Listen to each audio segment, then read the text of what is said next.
di sini sebagai calon guru penggerak ingin melakukan observasi kepada Bapak, boleh nggak? Ya. Nah, di sini ada beberapa pertanyaan yang akan kami tanyakan, kami ajukan kepada Bapak, yang mana di sini untuk tujuan bagaimana nanti observasi dalam kelas apakah bisa berjalan dengan baik dan apa saja yang akan digunakan oleh Bapak. Siap ya? Siap. Oke. Nah, kita langsung saja untuk pertanyaan pertama. Untuk tujuan pembelajaran yang akan Bapak capai dalam observasi nanti apa? Di sini nanti saya akan memilih pembelajaran IPA, Pak. Oke, IPA ya. Dengan tujuan pembelajarannya adalah peserta didik dapat mengidentifikasi jenis-jenis transformasi energi atau perubahan energi yang terjadi dalam kehidupan sehari-hari, serta dapat memecahkan masalah yang terkait dengan transformasi energi tersebut. Transformasi energi ya. Perubahan energi. Oke, baik. Ada pengembangan yang hendak dicapai oleh Pak Weli? Untuk dari segi afektif atau sikap, saya menerapkan pembelajaran sosial emosional di mana yang akan saya kembangkan yaitu adalah kesadaran diri, kemudian kesadaran sosial dan juga pemecahan masalah. Keren. Nah, untuk pembelajarannya sendiri, saya akan kembangkan pembelajaran yang dimana siswa dapat memfasilitasi daya berpikir kritisnya serta bisa memecahkan masalah terkait materi dalam kehidupan sehari-hari. Oke. Kemudian strategi yang akan dipersiapkan oleh Pak Weli? Strategi yang akan saya kembangkan yang akan diterapkan, saya akan menerapkan pembelajaran dengan pendekatan berdiferensiasi, kemudian diintegrasikan dengan pembelajaran dengan pendekatan teaching at the level atau pembelajaran sesuai dengan level mereka masing-masing, dengan cara saya membagi mereka ke dalam bentuk kelompok yang homogen. Jadi pembelajaran dalam bentuk kelompok homogen ini bukan semata-mata mendiskriminasi mereka bahwa yang belum berkembang dengan belum berkembang, yang berkembang dengan yang berkembang atau gimana. Di sini tujuan kelompok homogen ini adalah bagaimana saya menyesuaikan kontennya. Kontennya ada diferensiasi konten.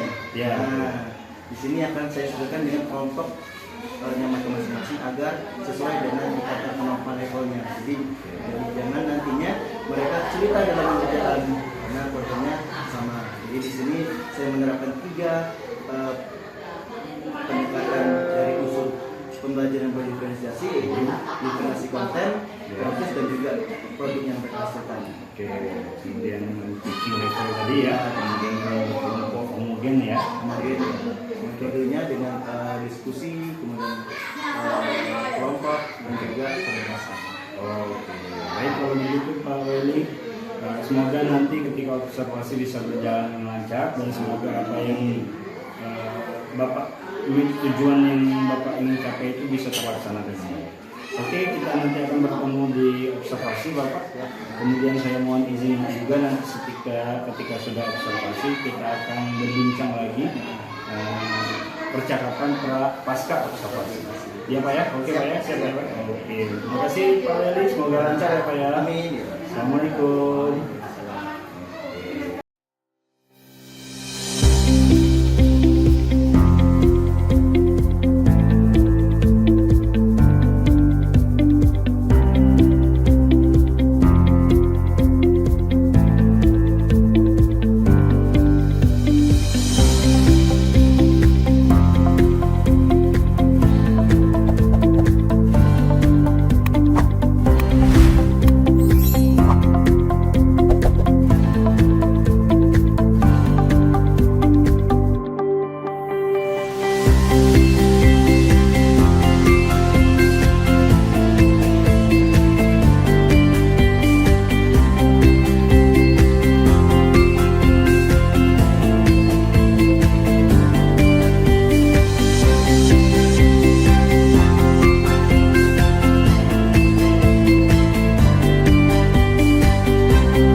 Bagaimana perasaannya tadi Pak Welly setelah diobservasi oleh saya? Senang sih Pak. Jadi perasaannya itu senang karena bisa berkolaborasi dengan apa yang mungkin nanti jadi hambatan atau kurang itu bisa. Oke, ya semoga nanti bisa lebih baik lagi kita dalam berkolaborasi ya. Oke, bisa diceritakan nggak Pak Welly bagaimana area pengembangan yang Bapak lakukan tadi di dalam kelas, kemudian langkah-langkah tahapan apa yang Bapak lakukan, apakah di sana sudah berhasil atau bagaimana Baik Pak, untuk area yang kembangkan kemarin observasi saya jelaskan ya pengembangan yang saya lakukan itu yang pertama saya akan menggunakan pembelajaran yang berbasis ya emosional dengan indikator kesadaran diri, kesadaran sosial dan juga pemecahan masalah. Jadi dalam pengembangan itu sudah saya terapkan semuanya di dalam pembelajaran. Kemudian untuk area pengembangan model secara metode, untuk model yang saya gunakan yaitu model problem based learning, di mana itu berbasis masalah dan berbasis sehari. Kemudian metodenya metode diskusi, kemudian kelompok dan juga penjelasan. Jadi untuk area pengembangan ini, dan setelah saya melakukan praktik pengajaran, observasi ya Pak ya. Ya. Di sini kalau ditanya berhasil atau tidaknya, saya bilang berhasil tapi belum terlalu optimal tingkat keberhasilannya. Mungkin kalau bisa dipresentasikan mungkin 70 atau 80% lah, 80% lah. 80% lah misalnya kan, karena pasti setiap pembelajaran itu pasti ada kendalanya. Iya benar. Belasan teknis ataupun peserta didiknya itu kan itu yang dinamakan. Oh iya. Berhubung masalah kendala apa yang Bapak pikir itu ada di dalam kelas sehingga nilai yang Bapak cantumkan tadi kurang maksimal? Oke. Terkait untuk hambatannya ini saya rasa lebih kepada peserta didiknya Pak. Jadi di peserta didiknya ini anak-anak itu setelah saya kelompokkan mereka, setelah saya ibaratnya diberitahukan bahwa mereka ini kelompoknya anggota ini. Dan di situ mungkin mereka merasa kurang terima. Kok teman saya yang ini? Kan kadang-kadang kan siswa ini kan kalau peserta didik ini kan pasti ada yang bahasanya kayak kawan dekat gitu kan. Nah itu yang mereka tidak terima sehingga rasa chemistry-nya antara teman itu antara anggota itu kurang Pak. Jadi sehingga mereka kurang aktif lah gitu. Dalam diskusinya juga agak ada rasa canggung gitu. Oke, jadi pembagian kelompok ya, pembagian kelompok yang mungkin kurang maksimal sehingga pembelajaran dalam kelas juga kurang efektif atau kurang maksimal gitu ya. Padahal kan udah dipertimbangkan dari awal. Nah kemudian kira-kira menurut Bapak kapan akan ketika ingin Bapak melakukan perubahan dalam pembelajaran, kapan Bapak mau berusaha untuk melakukan perubahan tersebut? Kira-kira kapan? Kalau dibilang kira-kira kemungkinan saya butuh waktu 1 minggu atau 2 minggu Pak. Karena nanti kan suatu perubahan ini mungkin saya akan belajar lagi Pak dari webinar atau latihan kan terkait bagaimana mengkondisi kelas dan bagaimana membuat suasana kelas itu lebih menyenangkan. Sehingga butuh waktu 1 minggu atau 2 minggu. Oke. Baik kalau begitu Pak Welly, semoga hasil dari observasi ini bisa membuat kita menjadi pendidik yang lebih baik lagi, bisa menjadi guru yang bisa berkepentingan pada murid, maksudnya bisa berpihak pada murid sehingga pembelajaran kita nanti bisa optimal dan bisa menjadi menyenangkan bagi semua murid.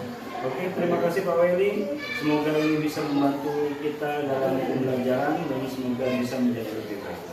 Oke, terima kasih Pak Welly. Sama-sama Bapak. Terima kasih Pak Welly. Assalamualaikum. Waalaikumsalam.